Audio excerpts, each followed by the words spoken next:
Buah yang dulu dianggap aman, ternyata bisa berubah menjadi bahaya tersembunyi.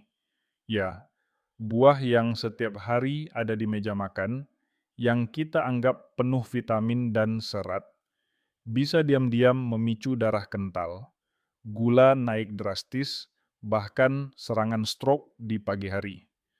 Masalahnya bukan pada buah itu sendiri, melainkan pada tubuh kita yang berubah seiring usia. Setelah lewat 60 tahun, ginjal melambat, hati tidak sekuat dulu, pembuluh darah lebih kaku. Cara tubuh memproses buah pun tidak lagi sama. Akibatnya, pola makan yang tampak sehat bisa menjadi bom waktu bila tidak diatur dengan benar. Saya, Dr. Budi Hartono, spesialis saraf dengan pengalaman 30 tahun, akan menjelaskan 8 buah populer di Indonesia yang sering dimakan sehari-hari, dari semangka hingga salak, yang bisa menjadi pemicu masalah serius bila dikonsumsi dengan cara salah. Tetapi jangan khawatir, saya tidak akan melarang Anda makan buah. Sebaliknya, saya akan tunjukkan cara paling aman agar buah tetap membawa manfaat tanpa menimbulkan risiko. Dan ingat, di akhir video saya akan bagikan satu rahasia penting. Rahasia sederhana namun sering dilupakan yang bisa membuat buah kembali menjadi sahabat terbaik otak dan jantung Anda. Jangan lewatkan satu detik pun. Tekan tombol subscribe di kanal Zulfa Hartati sekarang dan tulis angka 10 di kolom komentar bila Anda siap menerima 8 solusi penting untuk menjaga kesehatan di usia lanjut. Semangka memang menyegarkan. Warnanya merah cerah, rasanya manis, penuh air. Banyak orang tua menjadikannya camilan malam sambil nonton televisi. Tetapi disinilah letak masalahnya. Semangka punya sifat diuretik alami, artinya membuat tubuh lebih sering buang air kecil. Jika dimakan malam hari, cairan tubuh berkurang diam-diam saat tidur.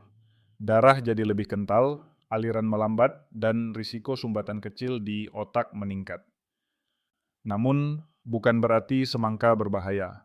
Kuncinya ada pada waktu dan porsi. Saat dimakan siang hari, semangka membantu tubuh tetap segar, mencegah dehidrasi, dan memberi rasa ringan di perut. Cukup satu mangkuk kecil. Jangan terlalu banyak. Jangan dijadikan pengganti makan utama, melainkan hanya pelengkap. Saya pernah menemui Pak Rahmat, usia 70 tahun. Beliau suka makan semangka setelah maghrib. Pagi hari sering merasa pusing dan lemas.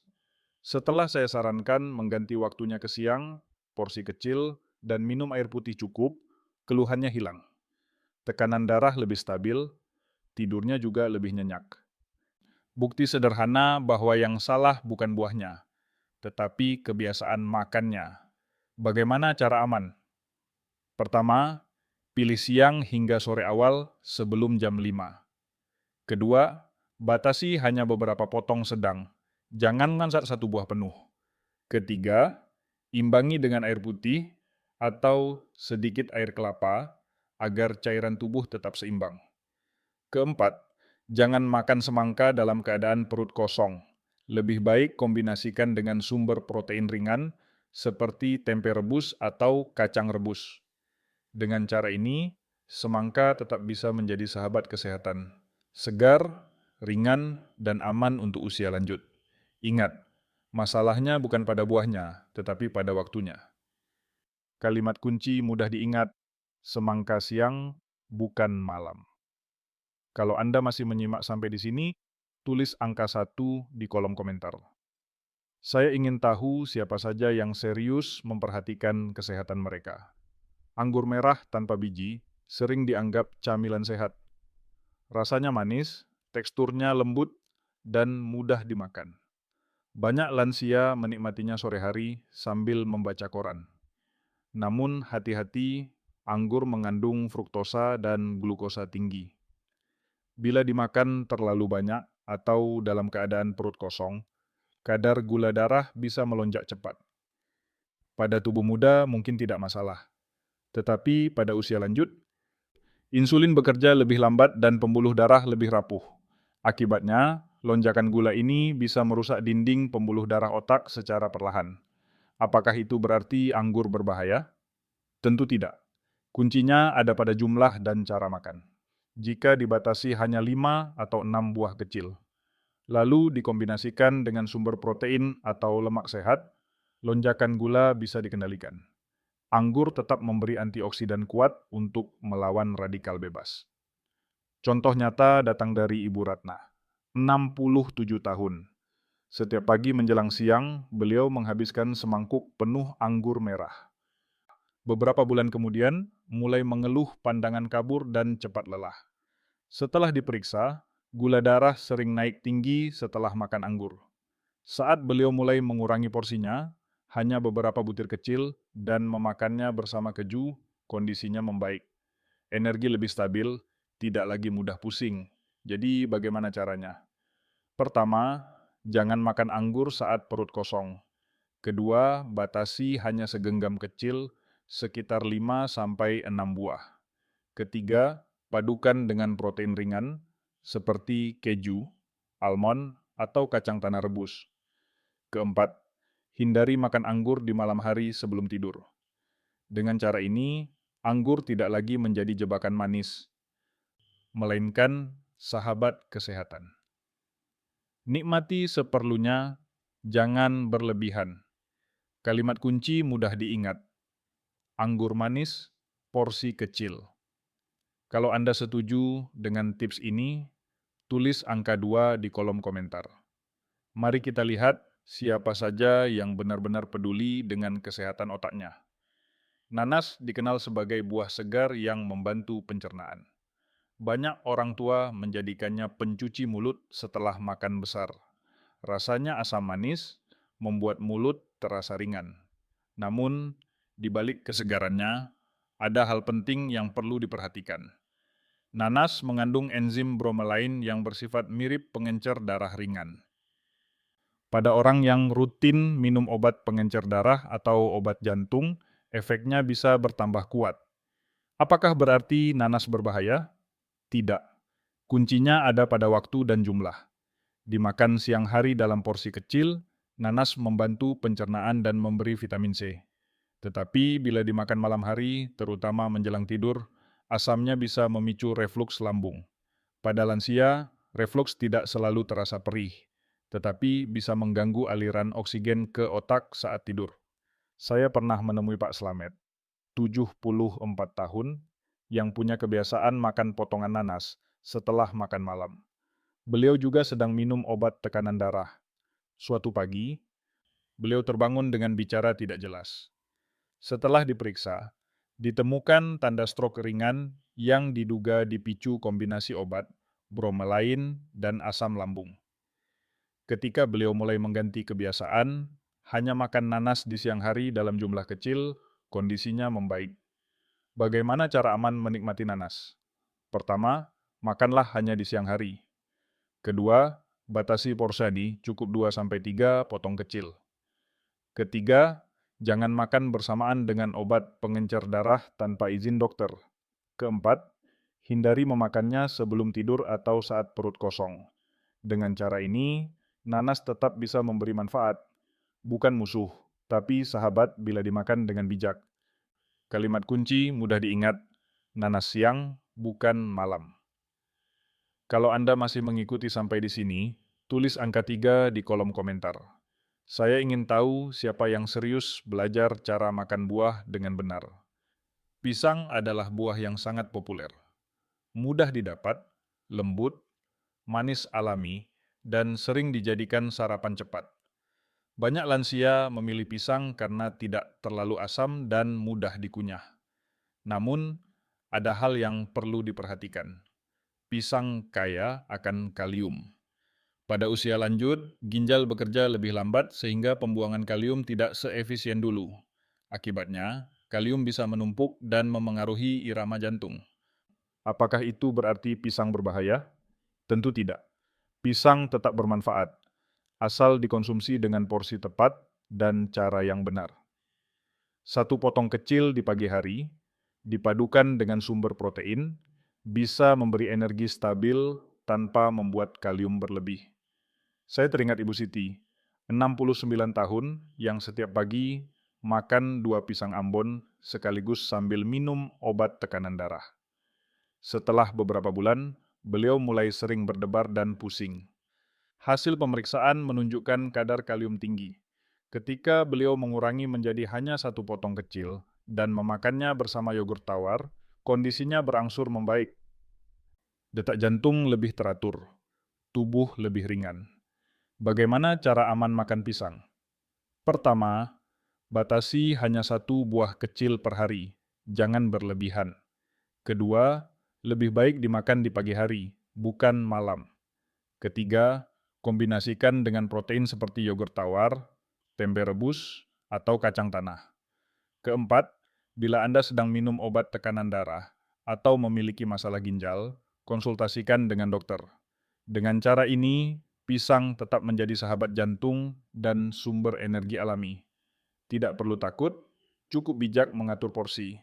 Kalimat kunci mudah diingat. Pisang sehat, asal secukupnya. Kalau Anda setuju dengan tips ini, tulis angka 4 di kolom komentar. Mari kita lihat siapa saja yang serius menjaga pola makan sehat di usia lanjut. Mangga harum manis sering jadi favorit.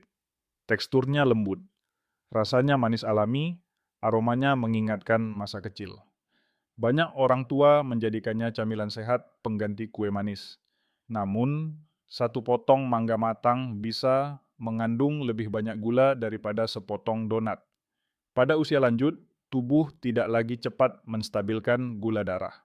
Akibatnya, lonjakan gula bisa membuat darah lebih kental dan pembuluh darah otak lebih mudah mengalami peradangan. Apakah berarti mangga berbahaya? Tidak. Kuncinya ada pada jumlah dan waktu. Bila dimakan siang hari dalam porsi kecil, mangga tetap memberi vitamin, serat, dan antioksidan. Masalah terjadi jika porsinya berlebihan, dimakan malam hari, atau dalam bentuk kering yang kadar gulanya lebih pekat. Saya teringat Pak Agus, 72 tahun, yang mengganti snack sore dengan beberapa irisan mangga kering. Beliau juga sedang minum obat kolesterol. Setelah beberapa minggu, ia mulai merasa pusing di pagi hari. Pemeriksaan menunjukkan tekanan darah tidak stabil. Saat beliau menghentikan mangga kering dan hanya makan beberapa potong mangga segar di siang hari, kondisinya membaik. Bagaimana cara aman makan mangga? Pertama, pilih porsi kecil, hanya 2-3 irisan sedang. Kedua, makanlah di siang hari, bukan malam. Ketiga, hindari mangga kering karena kandungan gulanya lebih pekat.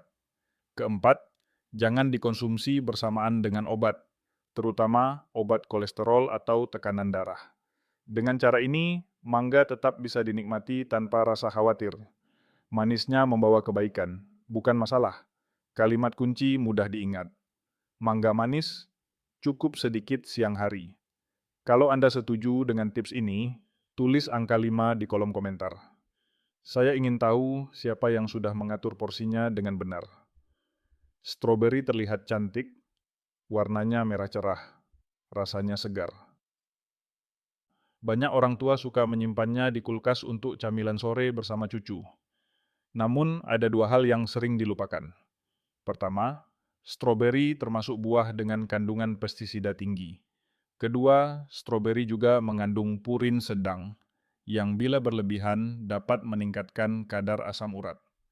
Apakah itu berarti stroberi berbahaya? Tidak.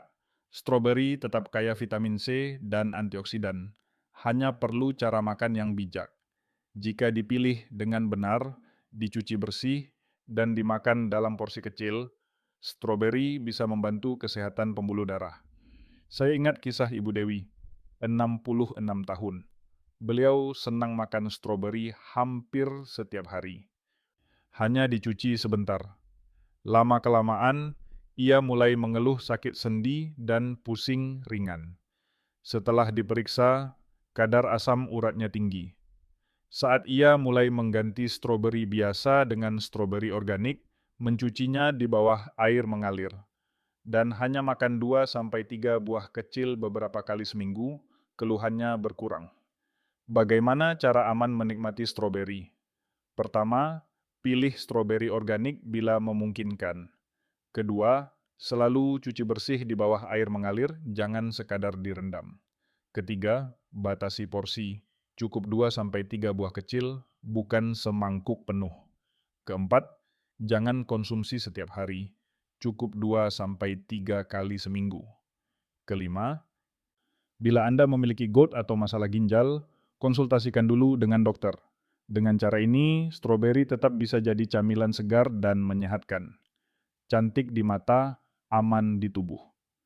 Kalimat kunci mudah diingat. Stroberi segar, cukup sedikit. Kalau Anda masih mengikuti sampai di sini, tulis angka 6 di kolom komentar. Saya ingin tahu siapa yang benar-benar memperhatikan setiap detail kecil demi kesehatan otaknya. Jeruk peras atau jeruk medan sering dianggap minuman pagi paling sehat. Segelas jus jeruk hangat dipercaya memberi vitamin C, menyegarkan tubuh, dan melancarkan pencernaan. Namun, ada hal penting yang jarang dibicarakan. Jeruk, khususnya jenis jeruk peras, mengandung zat bernama furanokumarin. Zat ini bisa menghambat enzim di hati yang bertugas memetabolisme obat. Artinya, bila jeruk diminum bersamaan dengan obat, kadar obat dalam darah bisa meningkat terlalu tinggi. Obat yang seharusnya keluar perlahan jadi tertahan, sehingga efek samping seperti pusing, jantung berdebar, bahkan gangguan sirkulasi bisa muncul. Kondisi ini lebih berisiko pada lansia yang setiap hari minum obat tekanan darah, obat kolesterol, atau obat jantung. Apakah berarti jeruk berbahaya? Tidak. Jeruk tetap sumber vitamin C yang baik. Kuncinya ada pada waktu dan porsi. Jangan minum jus jeruk tepat di jam yang sama dengan obat. Beri jarak beberapa jam. Pilih porsi sedang, bukan segelas penuh pekat.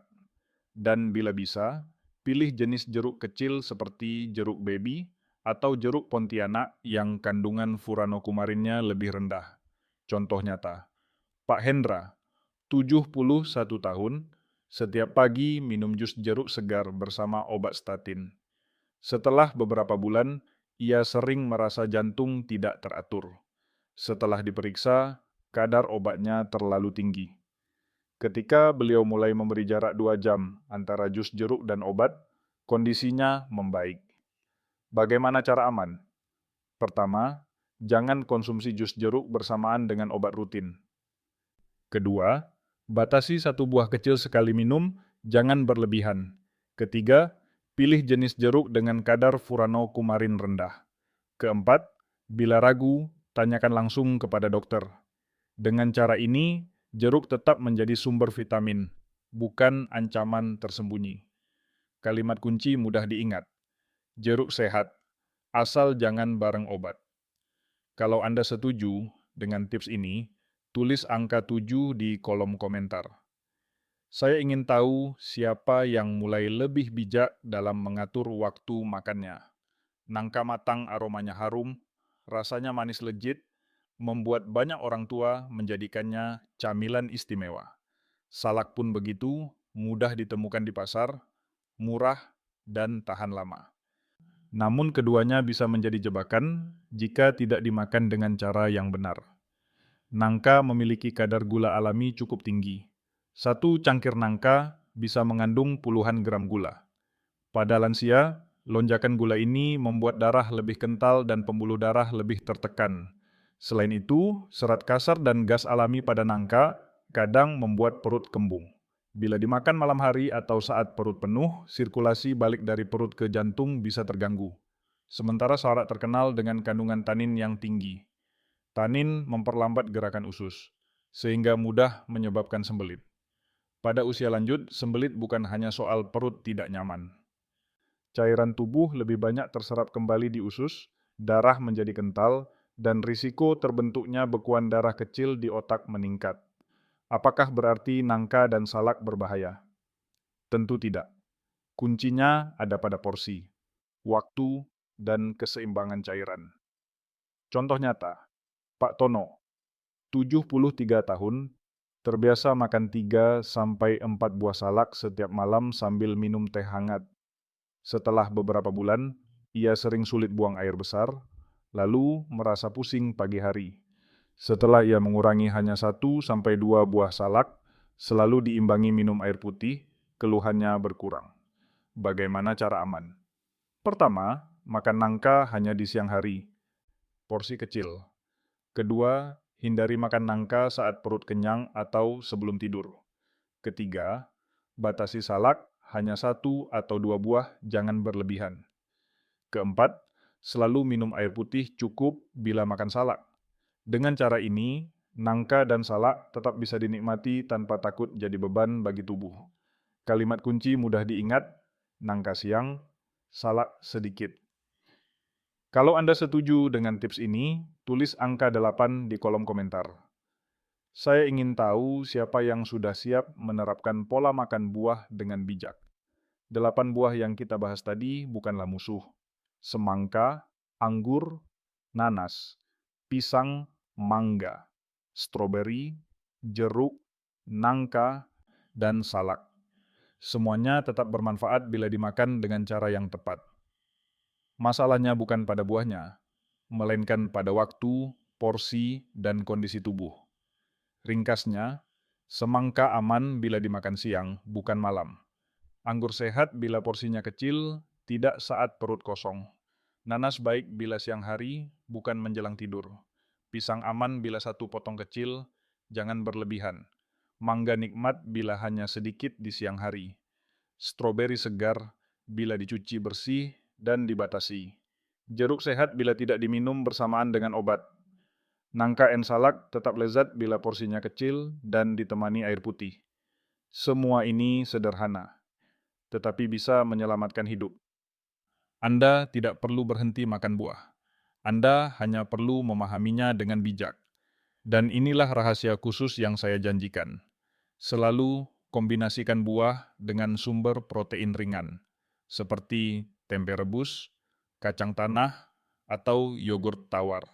Kombinasi ini memperlambat penyerapan gula, menyeimbangkan metabolisme, dan melindungi otak serta jantung dari tekanan berlebih. Ingat, belum terlambat. Tubuh Anda masih mau pulih. Mulai besok pagi, pilih 1 buah. Atur waktunya, kecilkan porsinya, dan rasakan bedanya. Apakah Anda siap memulai besok? Jika ya, tulis "saya siap" atau angka 10 di kolom komentar. Bagikan video ini kepada sahabat, keluarga, atau tetangga, supaya semakin banyak orang tua di Indonesia bisa menikmati buah dengan cara yang benar. Jangan lupa tekan tombol subscribe di kanal Zulfa Hartati. Aktifkan lonceng notifikasi dan tulis di komentar topik kesehatan apa yang ingin Anda bahas di video berikutnya. Hidup sehat itu pilihan, dan pilihan Anda hari ini bisa menyelamatkan hari esok.